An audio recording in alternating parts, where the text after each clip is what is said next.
Hello and welcome to Inside Sports. I'm Wes Decker. It's great to have you along this week. And if you've been paying attention for the first several weeks, we've primarily been focusing on football and soccer. Our focus on football won't change this week, but we're going to work in golf and volleyball before the show is over. So stay tuned for that. But we do start with football. I bring in Herald Mail insider Bob Parsiliti as we get started with that and begin with an intra-county matchup from Friday night as Clear Spring went to Hancock and the Blazers literally and figuratively turned the lights out on the Panthers before the night was over. 26-20 the final score. Blazers led that game 26-6 following Joe McCoy's touchdown run on the second play of the fourth quarter, a lead they had built thanks to backup quarterback Casey Dietrich, who got the start in place of the injured Michael Myers. Two short scoring runs and a clutch fourth down TD toss from Dietrich to Cole Ison led Clear Spring to its sixth win in 7 tries all time in Hancock. Clear Spring now 2-2, travels to Baltimore to play Reginald Lewis on Friday night.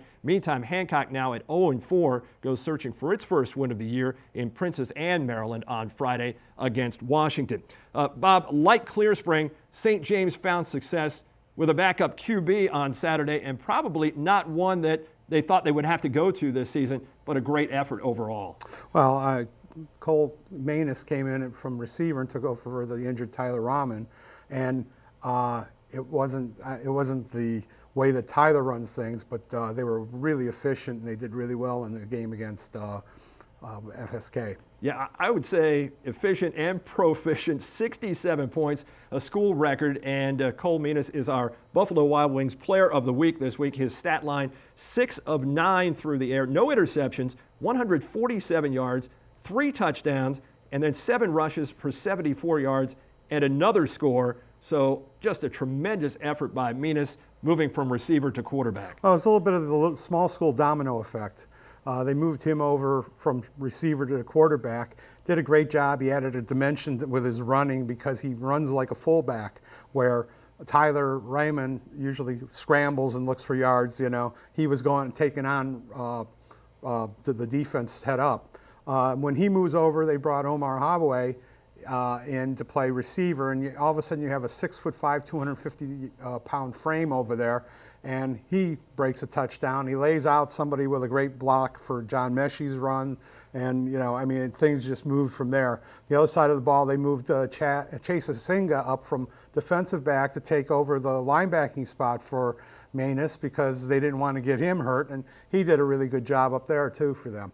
I can't wait till I see Mechie, Raymond, and Manus the next time. They must be great poker players because they did not tip their hand at all last week that Manus might be the starting quarterback on Saturday. Of course, didn't know exactly what Raymond's status was at that point, but still, boy, everything worked out great for St. James in that one. Now 3-1 on the season. Their average margin of victory over 40 points per game so far, and they go to 2-2 Potomac School to get into the meat of that Mid-Atlantic Conference schedule coming up on Saturday.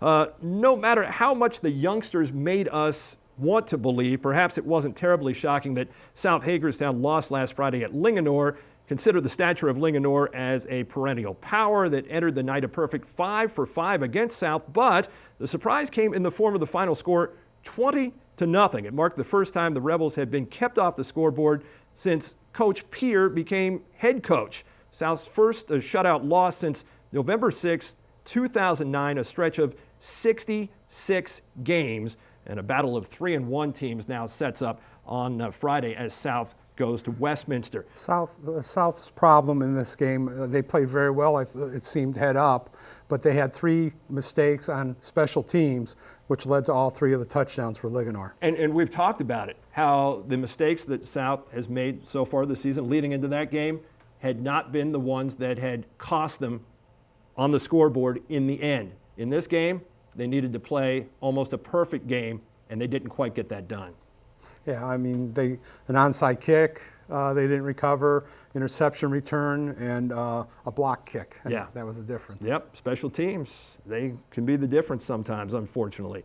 The opportunistic Westminster Owls that South will play this week turned takeaways into touchdowns last Friday against North Hagerstown. The Hubs kept it close for a while, but after pulling to within 8-7, trust me, they really did, despite footage intended to protect the innocent here. North watched Westminster score the game's next 32 points and despite putting 7 on the board late, it was much too late to avoid a 4th straight setback to start the season. On the heels of the 40-14 defeat, the Hubs traveled to take on winless Smithsburg on Friday. If there was a plus to that side, though, for North, Scott Neal threw for 198 yards in this game, and that's almost about half, if not more than half, of what he's thrown for the entire year. Yeah, I think you could almost see the improvement coming slowly with North Hagerstown. The last 2 weeks, they've stayed in games early. It's just as the game has unfolded, they've kind of let it get away from them a little bit, but you almost feel like they're starting to get it a little bit. Well, and Ravon Dillard's starting to become a target, too. He had 3 big catches in this game. Yeah, you talk about a big receiver who can go get the ball. He's one for North Hagerstown. Now, something will have to give on Friday when North plays Smithsburg, because neither of those teams have won a game so far this season. The Leopards fought valiantly last Friday against Catoctin, but succumbed to the Cougars for the 8th consecutive time, and to the battle of attrition, too. I mean, due to injuries, Smithsburg was down to its 4th quarterback on the depth chart, if the chart even goes that deep, by the time that game was over. A 26-13 loss for the Leopards. Fittingly, North and Smithsburg have split the last 6 meetings in that series. Well, it's becoming more and more evident that the defense has to win this for Smithsburg.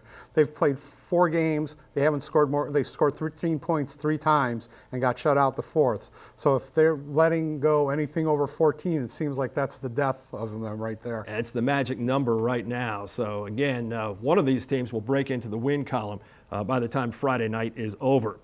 Coming into last week, Boonesboro had won 15 regular season games in a row, and the last 2 in its series with Middletown, but the Knights had still come out on top in 31 of the last 35. That's the all-time meetings, 31 of 35. That's an astounding number, especially when you put Boonesboro on the wrong side of a stat like that. And last Friday's game may as well have been played on Thursday because it was like a throwback to the old days. Middletown wins it 42-0. Well, Middletown did a great job of controlling the front. They knew that Boonesboro's strength was up the middle. They stopped up the middle. They have a guy whose name escapes me, but he's a nose guard that is basically a wrestler, and he's overpowering people. So he's taking on the center and blocking up that hole himself, and he's very quick. Coach Clayton Andrews was talking about how when they were going wide, he was one of the guys that were chasing down guys from behind. So, they took away the middle, and then Boonesboro couldn't get the edges on their sweep plays, and it just kind of snowballed from there. And then Brandon Jones for Middletown went nuts and scored 4 touchdowns. Yeah, you add it all up, and it's a shutout of Boonesboro. Shutouts were interesting this past week because it had been 62 games since Boonesboro had last been shut out, and coming into that game averaging over 44 points per game, but Middletown was only allowing 4. So you figure something had to tip there, and it went in Middletown's favor for sure. And now Boonesboro will travel to Williamsport coming up on Friday in an interesting battle of psyches there between a team that got a big confidence boost in Williamsport. Talk to 3 players from Williamsport coming up in just a moment, and a Boonesboro team that just got shut out at Middletown. Bob, thank you very much. That's football for this week, except for those Williamsport football players. And we'll talk about a big win over Berkeley Springs when you come back. Champions are not merely born, they're forged in the crucible that is flag football. With equal parts turf, pigskin, and heart. That's why Buffalo Wild Wings donates to boys and girls clubs across the country to not only help thousands of kids learn about teamwork on and off the field, but to help them fulfill their destiny. To shred defensive lines, terrorize the secondary, and emerge bonded as true champions. At Hagerstown Ford, we charge less, period. We're the largest Ford store in the tri-state area. #1 for only one reason. We charge less, period. Hagerstown Ford delivers. We'll bring your new ride to you and do the whole deal sitting at your kitchen table. Easy peasy. Get more for your trade, easy on-the-spot financing, and the lowest prices on the East Coast guaranteed. And if we can't beat their deal, we'll buy that car for you. Hagerstown Ford, we charge less, period. Welcome back to the show. We continue with more football now, and for that, I've turned to Williamsport football players in the house. We've got Ryan McLaughlin, Jake Arnone, and Jacob Ball. Welcome to the show, guys. Thank you. Thanks for being here. Off a great victory on Friday night over Berkeley Springs, Ryan. Homecoming win by a score of 44-0, a resounding victory. And you had a big hand in what the defense was able to do, and certainly the defense really stepped up. Can you talk about the effort defensively, the performance that forced 5 turnovers on Friday? Our effort was perfect that night. Like, everybody was on point, everybody knew what to do, and everybody was making plays. And I had an interception, Noah Hamburg, Janari Carroll even also got an interception, and he returned that one all the way. Now, how awesome was that? That was great. It was fun seeing a defensive lineman get a pick six. Yeah, that was one of those that was pretty well gift wrapped, but Janari took it the rest of the way to punch it in for the touchdown. And Jake, it's one of those games where I look at it and it's almost like it was a video game because they keep throwing the ball, the defense keeps picking it off. Offensively, you were able to do almost what you wanted to at will. How good was it for you playing football this year versus soccer, scoring a couple of touchdowns in the homecoming game? It was definitely really fun out there. We were able to set up the run game, which allowed me to get some separation in the pass game, and then just making those big plays felt awesome with that big of a crowd out there. And Jacob, talk about that a little bit, the running game with Kayvon Carter in particular, and how that kind of takes a little pressure off you and opens up the possibilities. Yeah, whenever Kayvon's really on point and able to run the ball, it really opens up our offense a lot and takes a lot of pressure off my shoulders. And then we're able to open up the pass and pick and choose what we want to run. And if we need to waste time, we can waste time by running the ball. And if we need a big play, then we can pass and hopefully get one. So. How comfortable are you feeling right now with what you're doing in the quarterback position? You missed some of last year with injury, which took away a little of that time that you would have had in real game situations. So where are you right now, do you feel, with handling the offense? I mean, I feel pretty good. Over the spring and stuff, I went in with Coach Small, and we had film sessions almost every day at lunch, and I really started to learn the offense a lot more and a lot better. And then this summer, I learned just chemistry and timing with all my receivers, and then we were really able to start getting into it this fall, and I'm really proud of our team and how we've been able to accept this offense because we changed it up a little bit since last year, and I'm really proud of us for keeping on pushing. And even though we had a rough week against Liberty the week before, we were able to come out and do our job against Berkeley Springs. Jake, what's the confidence level right now with this team off that win over Berkeley Springs? You know you have a tough opponent coming up this week in Boonesboro, but where's the confidence level with this team? I think that win definitely boosts our confidence because then we're coming with a lot more energy coming out Friday, coming off that big win because we're still coming out trying to look to make those big plays. So I think it definitely helps our confidence out. Ryan, your role on offense right now, you're factoring in a little bit there too. Which side of the ball do you prefer to play on if you had to play on one versus the other, or is it just equal for you? Right now it's pretty equal because I do like to catch the ball and score and all that, but I also love hitting people and getting interceptions. That's pretty fun. And on the offense side, blocking, that helps with the running backs and other receivers to make more plays, so it's kind of equal for me right now.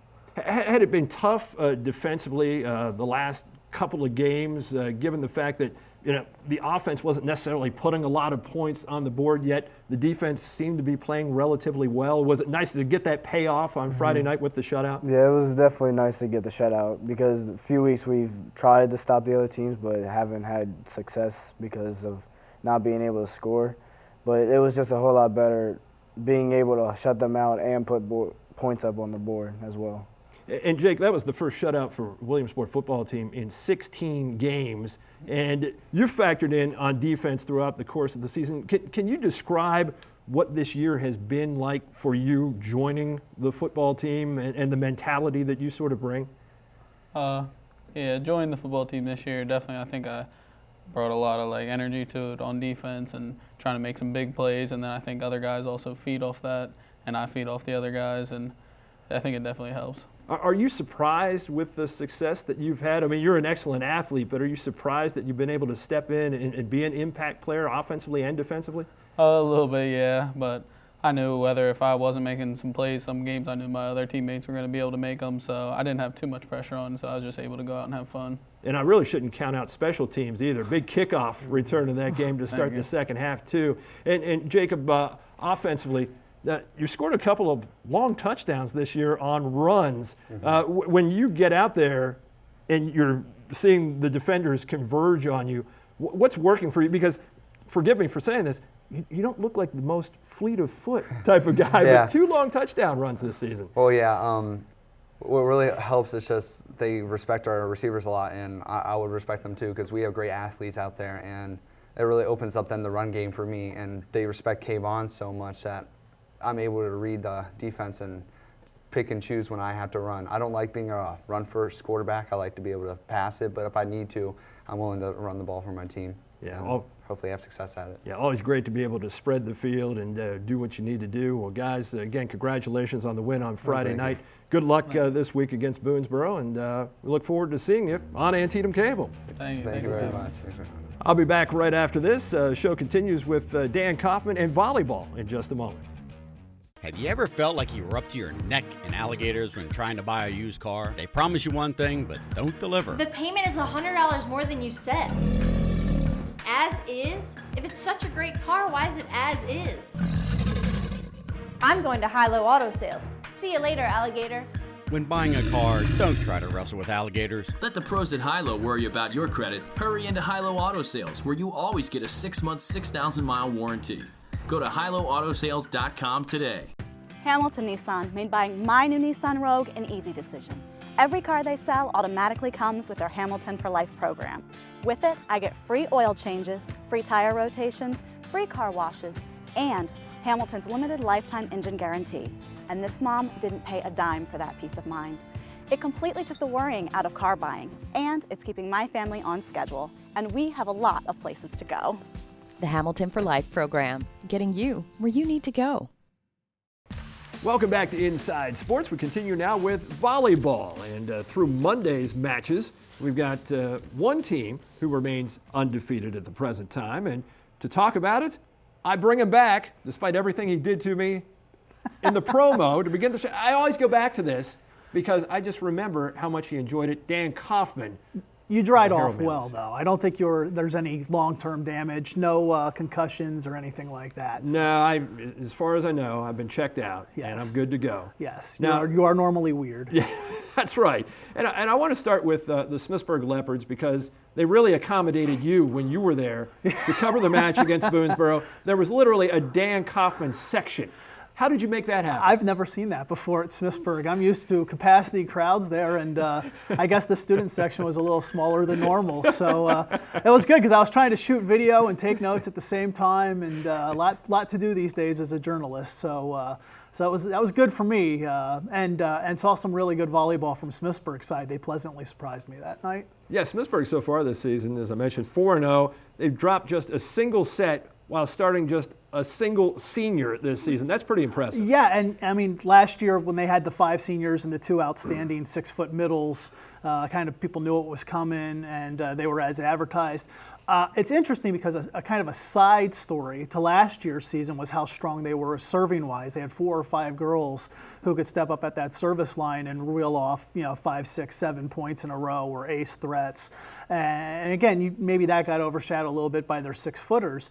Well, this year, I think it really starts, especially when they beat Boonesboro, it starts with that serving pressure that they put on you because it doesn't stop. I mean, and no matter who's back there for Smithsburg, it's going to be a tough serve receive, and it's going to make your passing game.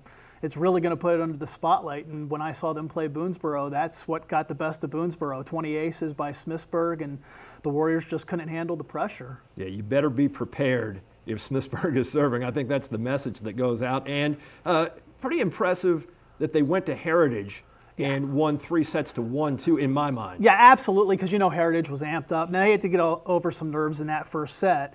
Heritage did, and then the last 3 sets were razor close. I mean, Smithsburg was the better team those last 3 sets, but not by much. But it's still a hostile environment, a new kind of environment, a new challenge for them. And Smithsburg met it the way I thought they would. The other thing about Smithsburg is we came into this season thinking Lauren Daniels was going to be the de facto #1, but sophomore Sydney Scott has really stepped up and been probably the breakthrough player of the year as far as a new name emerging on the scene. She's averaging more than 3 kills a set. She's got some blocking presence. She's been key to them. And Lauren's played well too. You're seeing the development of, again, another strong Leopards team because they're going to be better come November too. They're promising. Yeah, it's no surprise there. A couple of big matches to come for the Leopards hosting Williamsport Monday, October 10th. That'll be on Antietam Cable. And then they travel to North Hagerstown late in the regular season, October the 27th. Speaking of the Hubs, I think the Hubs have been awfully impressive since they lost their second match of the season. Right. 5 straight wins now to 6-1. They have the most impressive, what to me is the most impressive win of the season so far, sweeping Williamsport earlier in this year, about a week and a half ago or so. I didn't see that coming. I mean, I really thought Williamsport was the favorite given all that they had coming back. And we'll talk about some of Williamsport's issues, I'm sure, in a couple minutes. But Nicole Murray for North has just exploded. Absolutely put herself in the Player of the Year conversation, averaging more than 5 kills per set. And she's doing it blocking and with digs as well. I watched her against South Hagerstown. Her serve, receive, and her passing were strong as well. Really, really improved from a year ago. I mean, she's doing everything that Coach Crawford could have wanted from her, leading that team brilliantly. And they've got some other pieces for sure, some young pieces that are developing. Brooke Crawford comes to mind. But yeah, it starts with Nicole Murray, and she's putting on a show right now. Yeah, not many balls come back that she sends over the net. No, especially once she gets in a groove. I know against South, she only had like 4 kills the first set, and then she started feeling it, and it was tough. Yeah, big barometer match next Tuesday against James Wood for North Hagerstown. Williamsport 4-2 right now, lost 2 of its last 3 against North Hagerstown and James Wood. No shame in those losses, but again, with the group that they had coming back, you had to think that 2 losses this early in the season, probably not something you would see on the record. But Brittany Malfers being out, somebody that you might not talk about a whole lot, but just a gritty, gutty player who plays defense, does a lot of the things that don't get a lot of credit. But with her being out since late in the Westminster match, they've kind of fallen on hard times. And now you know how important it is to have back row. You know, it's interesting when I looked at Williamsport's season stats that I get each week. This was a couple weeks ago now. Usually when I get their stats, they're probably averaging as a team somewhere around 23 or 24 digs per set. That was kind of standard for them. That number's been cut almost in half this year based on what I've seen, and that shows the struggles that they've had in the back line. Obviously, Brittany's absence is a part of it. You know, you can have all the offensive weapons at the net that you want, 3, 4, and Williamsport has that. If you can't pass and you can't set them up the way you want to, it can be a long night, and that's the struggles they're having. I can dismiss the James Wood loss because that's a strong Virginia team on the road. Yeah, it's understandable, but I think even they had to have been a little taken aback by North sweeping them. The good news is there's always opportunities for improvement and to get back on the right side of things. As you said, they've still got North and Smithsburg to come. So it's, we mentioned that they peaked too early last year, maybe. Maybe they had, by the time they got to the playoffs, they were fading a bit. Well, they've got the opportunity to peak this year at the right time. So lots of time for improvement. Yeah, no question about it, and we always try to improve. Dan Kaufman always makes me improve every time he's here. Dan, thanks for being here this time. No problem. Thank you very much. I'll be back right after this. Golf with Tim Kelby when you return. Tony's Pizza in Williamsport has had the same simple philosophy since 1985. Start with simple products. Sauce from the best Italian tomatoes. The best cheese and dough made fresh every day. Then mix those with a great atmosphere, and you'll have the best dining experience you can find.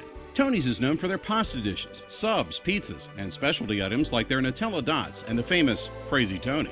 Simply put, they want to give the best food they can give to their customers. So stop in today to Tony's Pizza in Williamsport. Welcome back to the show. We continue now with golf, and Tim Kelby making a mid-season appearance here. Tim, welcome to the show. Well, somehow I'm still involved in golf. I haven't been able to play it, but I can sure watch it and write about it. Well, you certainly do a great job of that. That's why you're here today. I want to start with the county championship from Monday at Fountainhead. Not exactly the greatest conditions for golfers. Yeah, you were out there. I was out there. It was brutal. You'd think it was the state tournament going on, and it was late October. But that was a tough way to go for these kids. The cloudy skies, a little bit of mist, but most of all, it was the wind. They kept swirling around. They never knew which way it was coming on what hole, and sometimes they had the difficult tee shots, and it was tough. It really was. It was a thrill for me to be there, finally get some golf video on the show. So anything you see here will be from the county championships. We'll talk districts coming up in just a little bit. Where was the first hole? Well, I'm still trying to figure that out. I think Ed Masood gave me a golf cart just to completely make me feel like I'm one of the biggest idiots. Fountainhead's a great course to play. It really is. And it's great to navigate once you know where the holes are. But let's get down to brass tacks on that. Brett Bail, even though it was not a good day for him, it was a better day for him than anybody else. Yeah, he was the only one to break 80. He was the medalist in the tournament, shot a 79, and led his Smithsburg team to a win team-wise.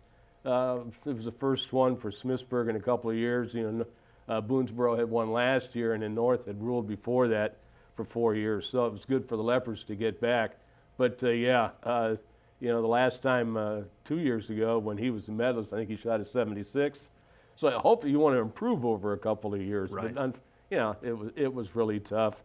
And even I think the next best score was Spencer Baker at North High, and he had an 86. Yeah. One of the better players for North. They're all good, but J.J. Clemmer, I mean, he had an 88 that day, and it was just tough. Yeah, I was really. following that foursome that Bail was in, along with Clemmer, as you mentioned, Will Stowey from South Hagerstown, and Jordan Ralph from Boonesboro. And there wasn't a lot of good, positive body language. That might have from been those one guys. of the biggest numbers of all was Jordan Ralph. Yeah. I expected him to be right there challenging Bail, and I think he came, with an 89. So it was tough all around. Yeah, well, the week before, on Tuesday, the 2A, 1A District 1 Championship, that's where Smithsburg as a team really rose to the occasion, finishing third overall, led again by Brett Bail. Yeah, they were the only team to qualify in 1A, 2A, and there's not going to be anybody else going as individuals. It's going to be the Smithsburg team, and that's it. When I sat down and I went back in some notes, I'm thinking, this is going to be the first time in like 6 years that Smithsburg will have been to the state tournament as a team. That's amazing. And I'm thinking, well, it's true, because last year they only had 3 individuals because they didn't make it as a team. They've had representation, but it's been that long since they've been there as a team. Now, can they do something down at the States? Well, it all depends, weather, but they're going to have to be around 320. And, they were 321 in the districts. But they got a few other obstacles in their course, such as Liberty is a very good team, but somebody like a Bail, and even Wyatt Roof's got to contribute, Mark Nee's got to contribute, and they all have the capabilities. And Alden Grosh and Brooks, you don't know what you're going to get from day to day. Yeah, of course, that happens in golf, period. Right, but they need a little stepping up is what you're saying. Yeah, but 320 to have a shot is going to be their goal. And then the 4A, 3A District 1 Championship the day after counties. Weather was a lot different, but we only get 2 qualifiers. It was a lot different, and when you're going out and you've got temperatures, into the high 60s, low 60s, this is a great day. You think you're going to get some scores. Clemmer comes out with an 80, just makes the cut line. There was 3 available cut lines or individuals on the cut line, and JJ made it, and he'll go to the state tournament for his 3rd year. Really a disappointment, though, that North High didn't make it as a team. We thought that they had a very, very good chance. Unfortunately, a couple of the guys had worse scores under better conditions than what they did. So that's just going to be Clemmer. And then the lowest score of anybody in the county was Will Stowey. He came out with a 78. And that was a good round for Will. And especially, this is a young man that had shoulder surgery and missed the first couple of matches. So, he's come along very much. And, I'll give them both a chance at placing in the state tournament this year. Yeah, Will Stowey is certainly a great story, that's for sure. Yeah. State championships coming up starting October 24th at College Park. Tim, great to see you. Thanks for being here. No problem. Look forward to be here. Yeah, look forward to seeing you later on in the season. And that is it for our show today. Thanks so much for watching. See you next week with football and much, much more, including cross country. Until then, see you on the inside. Hey, your sisters and your brothers, your haters and your lovers, you gotta get up in the streets.